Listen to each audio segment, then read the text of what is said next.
Seorang sahabat bertanya, Allahumma salli ala sayyidina Muhammad. Muaz bin Jabal tanya, ya Rasulullah, akhbiruni bi'amalin yadkhul jannah wa yuba'iduni 'anil nar. Wahai Rasulullah, boleh tak ceritakan kepada aku satu amalan yang boleh memasukkan aku dalam syurga dan akan menjauhkan aku dalam neraka? Kata Nabi SAW, laqad sa'alta 'azim, benda yang kamu tanya ni hebat sangat ni. Dia akan dipermudahkan kepada orang yang akan dipermudahkan ke atasnya oleh Allah.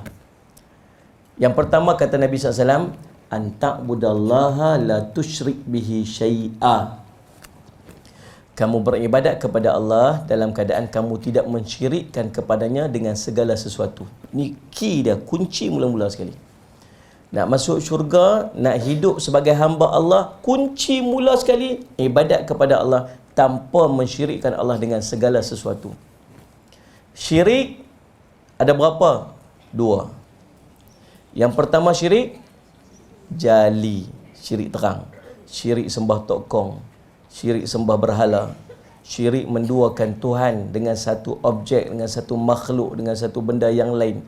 Allah dia jadikan dua. Dia percaya Allah, dia percaya juga ada Tuhan yang lain. Dia percaya Allah, dia percaya ada satu makhluk, satu benda lain yang boleh, yang kuat sama taranya atau kurang taranya daripada Allah. Syirik. Yang kedua, nama syirik khafi, syirik yang tersembunyi. Nabi kata, aku takut yang ni lah. Syirik khafi ni apa? Syirik yang tersembunyi. Syirik yang bukan dalam bentuk sembahan tapi bentuk benefit.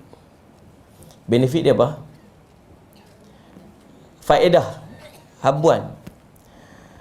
Tadi sembah dua, Tuhan Allah pun sembah, tokoh pun sembah. Yang ni sembah Allah, ibadat pasal apa? Pasal nak pahala.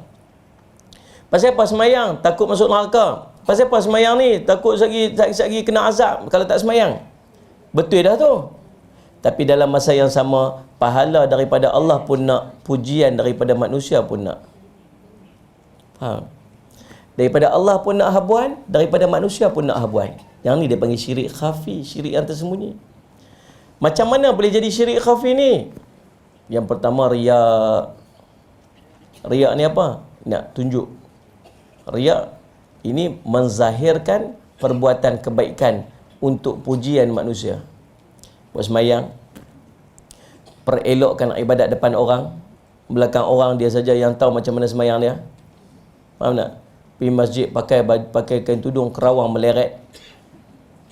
Mayang di rumah pakai kain telekung tai lalat berderet. Semayangnya cantik, rokoknya sedap, rokoknya elok, tasbihnya subhanallah, subhanallah, subhanallah. Tapi di rumah dia, tuan-tuan, bala hamlah lakabat. Itu pun bunyi juga ustaz, kadang tak bunyi langsung dia kata. Dan maksudnya ibadat kita di depan orang dengan belakang orang tu berbeza. Pasal apa berbeza? Kita akan menghadap Tuhan yang sama. Kalau kita semayang di rumah, semayang kita beza. Semayang di masjid, semayang kita beza. Kalau kita di rumah, pakaian kita berbeza. Di masjid, pakaian kita berbeza.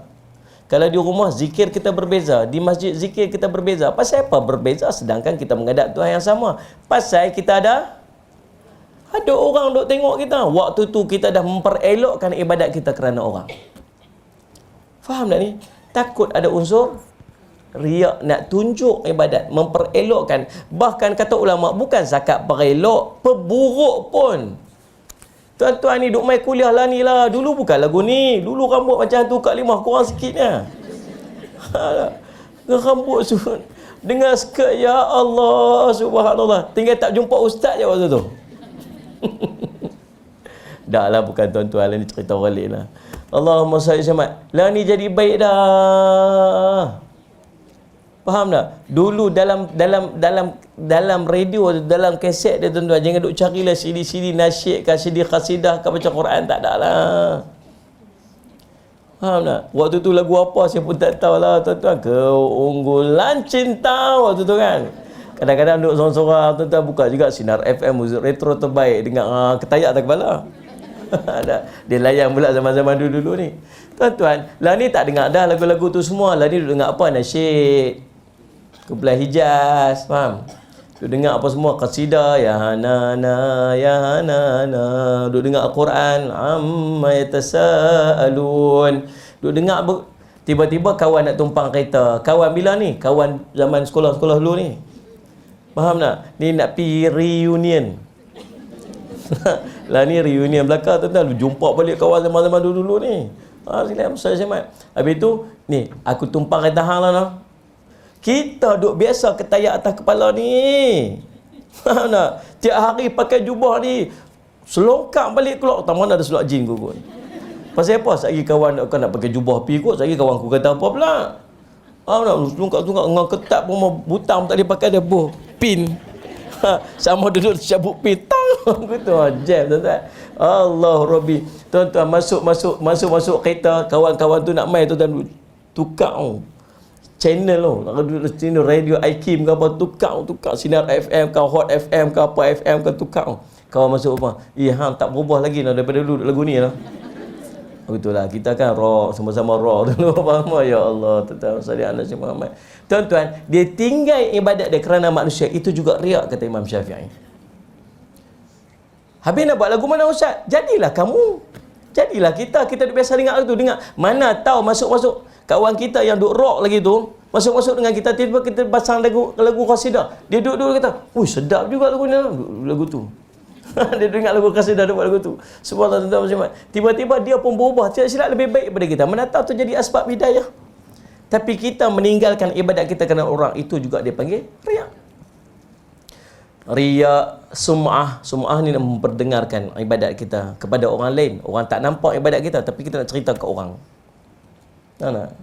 Lagi ujub. Ujub apa ni? Merasa pelik dengan diri dia. Pelik dengan Allahumma salli alaihi wasallam, dia panggil apa? Nikmat yang Allah bagi dekat dia. Dia tengok cermin. 47 dah tahun ni tapi duk sega lagi lah. Allah. Flawless lagi. Aduh, rasa pelik tu tak apa lagi tuan-tuan. Pelik tu bukan ujub, dia perasan nama dia. Oh subhanallah, masa semat tuan-tuan. Ya Allah, kalau dia post gambar tuan, dia selfie ni tuan-tuan, dia boleh tahan, dia tipu kita selfie ni tuan. Kalau ambil gambar kau ni, dia muka betul. Kalau dia ambil gambar kau ni, dia selfie, dia jadi muka jadi macam mana lah. Dia bersih muka licin gitu kan. Lepas tu dia share dalam Facebook dia. Kawan-kawan dia kata kat dia, bohong. Tu hang ni ya Allah. Segok hang cuma hang pakai apa tu? Kembang tu kan. Dia berasa ujub. Allahumma salli ala sayyidina. Yang kedua yang menyebabkan hilang pahala amal ni ialah ujub atas amal. Ni boleh mai kuliah ni, duduk dalam majlis ilmu ni subhanallah tuan-tuan, Ustaz Ismail dia berasa macam rasa macam ahli syurga dah dia berasa. Dia berasa tu jangan main-main. Nak pergi buka masjid, geng-geng masjid ni kan, buka masjid dia kata, Allah, tak ada orang boleh buat macam aku ni. Dia berasa aku tu. Dia pergi kuliah tuan-tuan, duduk atas motor dia kata, orang lain ni pun semua tak dapat hidayah lagi. Faham tak? Dia berasa tuan-tuan, berasa ni jahat hati kita ni. Faham tak? Pasal apa? Tuan-tuan tahu tak pasal apa? Apa yang menyebabkan hati kita ni ada riya, ada sum'ah, ada ujub, ada takabur, ada apa? Tahu pasal apa? Hati kotor. Hati ni tuan ni macam bekas ni. Bekas ni pun kurang sesuai dah. Pasal apa? Pasal dia ada ketak-ketak gitu. Ni macam ni tuan ni. Ni hati kita ni. Kalau hati lagu ni bersih tuan-tuan, masuk ayat bersih lagu mana dia tetap dia bersih.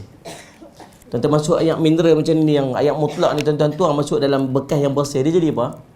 Bersih. Tapi kalau hati ni penuh, kalau bekas ni penuh dengan lumpur, penuh dengan selut, tuan-tuan tuang ayat jernih ni jadi lagu apa?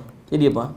Jadi kotor lah, jadi salah. Macam tu hati kita. Kalau hati kita, bekas kita ni penuh dengan tuan-tuan dosa, benda kita duk buat dulu macam-macam, kita duk buat yang belum dibersihkan. Satu dosa kita buat, Nabi kata satu titik hitam, satu dosa satu titik hitam, satu dosa satu titik lama-lama jadi hitam. Bila hitam ni tuan-tuan, hati kotor dengan selut. Bila tuang ayat mutlak, tuang ayat jernih. Ayat jernih ni apa? Sembahyang. Ayat jernih ni apa? Puasa. Ayat jernih ni apa? Zikir. Mau ibadat-ibadat masuk dalam bekas yang kotor ni jadi apa? Kotor lah. Kotor tu lah riak, kotor tu lah sum'ah, kotor lah. Habis nak buat lagu mana? Nak kena pergi cuci, bersih kelas tu. Nak bersih lagu mana? Mengajilah tasawuf. mengaji ilmu tasawuf, mengaji ilmu akhlak, macam mana nak jaga tangan, macam mana nak jaga mulut, macam mana nak jaga mata, macam mana nak jaga perut supaya hati tak kotor, macam mana nak cuci pula bagi dia bersih. Dengan kita banyakkan istighfar, dengan kita banyakkan berzikir, dengan kita banyakkan qiyamul lail, dengan kita banyak menangis mengingati Allah, nak cuci hati tu. Dan kita banyak melakukan kebajikan-kebajikan. Sallallahu alaihi wasallam, Nabi SAW sebut, ittaqillah sama kunta, bertakwalah kamu kepada Allah mana saja kamu berkata, ittabi' sayyi'atat bil hasanah tamhuha, kamu ikutilah kemaksiatan yang kamu buat itu dengan melakukan kebajikan, kerana kebaikan itu akan sallallahu alaihi wasallam Muhammad memadamkan kemaksiatan yang kamu buat. Faham dah? Baik, sallallahu alaihi wasallam Muhammad.